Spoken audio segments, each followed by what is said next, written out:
साहजिकच आहे. सांगलीत आल्यानंतर वसंतदादांची आठवण करण्याची गरजच नाही. वसंतदादा आणि सांगली हे नातंच आहे.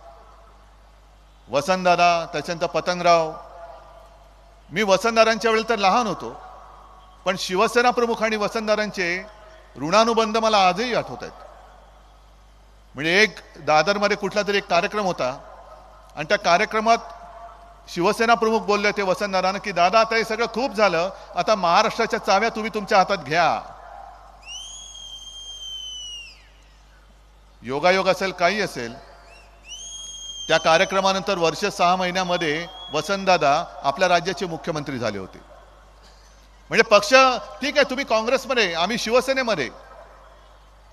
मतभेद तेव्हाही होते, मतभिन्नताही होतीच, पण कधीही सुडानी राजकारण शिवसेनेने केलं नाही, शिवसेना प्रमुखांनी केलं नाही आणि त्यावेळेच्या काँग्रेसवाल्यांनी सुद्धा केलं नाही.